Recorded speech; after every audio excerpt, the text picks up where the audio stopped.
Good day, folks. This is Greg Judy at Green Pasture Farm.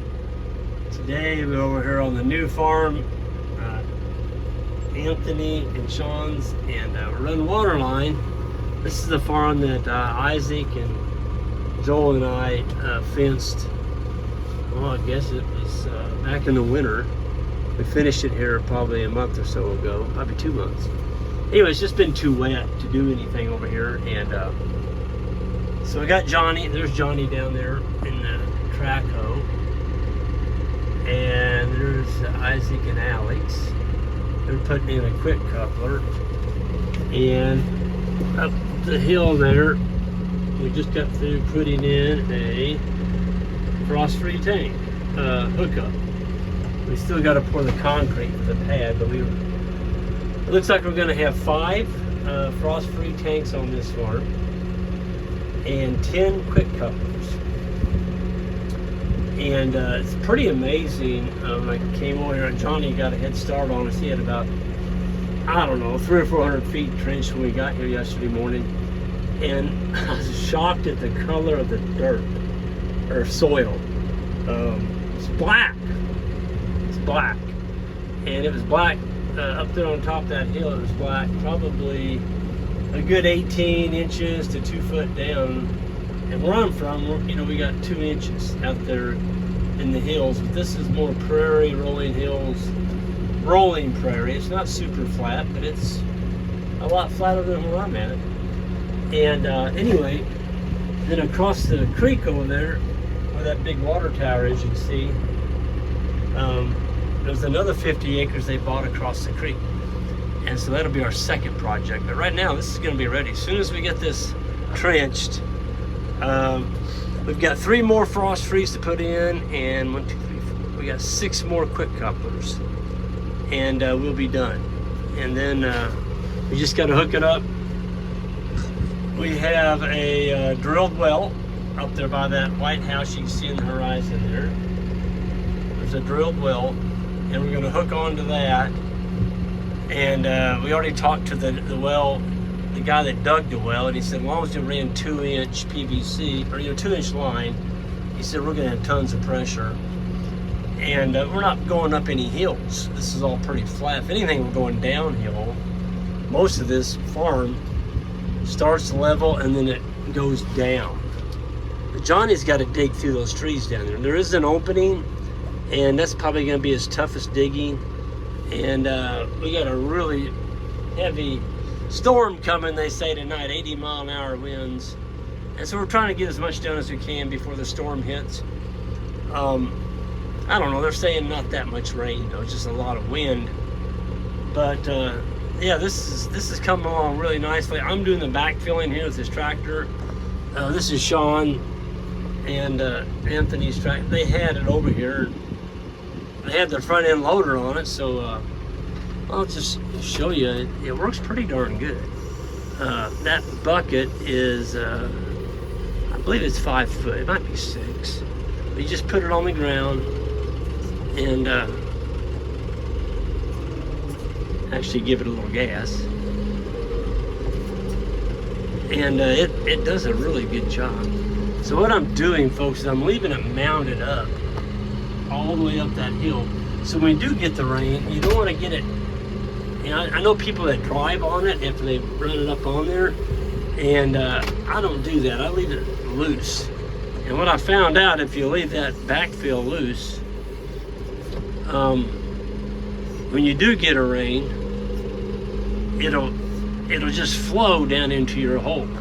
If you drive on top of that, in other words, if I got done today and I took my tractor tire and drove all the way up through there, mashing that down, well then the dirt on each side of that trench would not go down in the hole very well.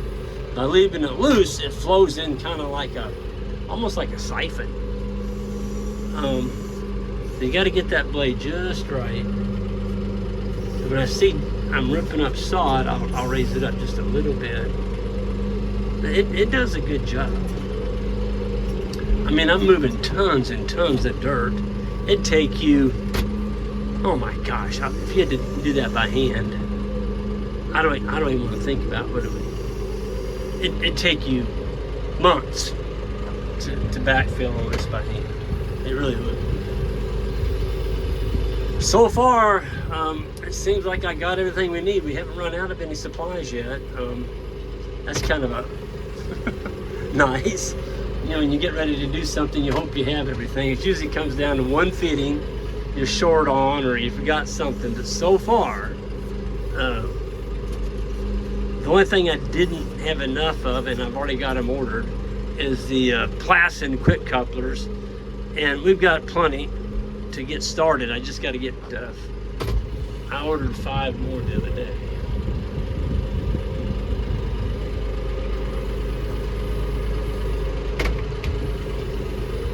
But this is it's a tedious job, but you know, if it rains, here's the deal, folks. If you open up a trench like we're doing here, and you don't get that thing backfilled before it rains, oh my gosh, have you got a mess. That dirt just absolutely is a quagmire, sticky, and you can't backfill it. It's just slime. So when the dirt is loose and friable, that's when you want to get it pushed up into a pile. This fescue here hasn't had anything on it, of course, because there wasn't any fence or water. It's thick in here. I just about gave anything to have our bull mob over here. I mean, my gosh. I mean, look at this. There's 100 acres of this right here. 100 acres. I mean, our bulls and steers would be doing backflips on this. But it's the way it is. We just don't have the infrastructure yet. But we sure couldn't do it before it dried out. I mean, we'd have just made a mud pit in here. You can't dig a trench in wet, mucky soil. You'll be working in mud. You're gonna be tearing up equipment, and it's just miserable. I've done it a little bit when I had to, like if I had a water line break or something. Oh, I'm telling you what now, folks, these plumbers earn their money. So when a plumber gives you the bill, he's been out there digging in mud all day. You know, he's earned his money. I'm just going to tell you that. And I know there's people going to be asking, well, why are you using a mini hoe to trench this in rather than like a ditch witch trencher? First of all, we're putting in all these plumbing fixtures, and it's what we had. I mean, Johnny was here, and we didn't have to go rent it. We didn't have to go find a man to run it. We're focusing on putting in all the plumbing. And when you have, just like right there, Isaac's standing down in that hole. And it's roughly about 10 inches wide. And the pipe goes in there, our big pipes go down in there that go around. And so every single water fitting we put in, the frost free up there has a 12-inch. It has a 12-inch ring on it, but the quick couplers have a 6-inch ring around them. You got to put that ring around there, otherwise, well, you can't. You don't have the water. It's that plain and simple. But this is a little bit tricky to do, taping with one hand and running the tractor with one hand. And so I just wanted to show you all a little bit of what we're doing. And we're going to be building all these pads here pretty soon and pouring the concrete. And ideally it'd be nice to bring a concrete truck in here, but we're being realistic. It's probably not going to happen. We're going to have to pour it by hand. And so we're going to go rent a concrete mixer, gasoline powered concrete mixer, and just go buy a bunch of bags of Sackcrete. Our pads are going to be 6 feet wide by 10 foot long. So, you know, I've poured bigger pads than that with Sackcrete, and it's a little work, but you know what? At the end of the day, it's not that bad. It makes you appreciate it. So there goes Sean and Anthony. They're actually measuring how many feet we've put out. We didn't keep track of the 20 footers we're putting in the ground. We're using PVC. And there's going to be people that, why didn't you use polyethylene? That's what they wanted. That's what we put in. I'll tell you one thing about PVC. The fittings are a lot cheaper. They're a lot cheaper than the HDPE. I guess I've got in about 12,000 feet of it. on our personal farm. And on that new farm, my gosh, there must be, I don't know, 4 or 5 miles over there, and it's all 2-inch PVC. Haven't had any problem with it. You know, I don't care what you buy today, folks. If it's attached to especially petroleum and all the pipe, you know, it takes petroleum product to make it, it's going to cost you some money. But, you know, we moved those bowls this morning up on a lone hill back in the middle of that new farm, pressurized water. Oh gosh, it was so beautiful. I mean, all that manure and urine stuck up there on the hill instead of back in the trees or around a pond somewhere. And it's right up on top of the hill. That's what we're doing here. We're keeping the water up on these ridges and using gravity. So when you put in your water tanks, put them up on top of the hills so you use gravity to flow the manure and the urine down the hill. Don't put your water tank at the bottom of the hill. That does not, you're not using gravity. You know, you're not using anything, you're not using leverage.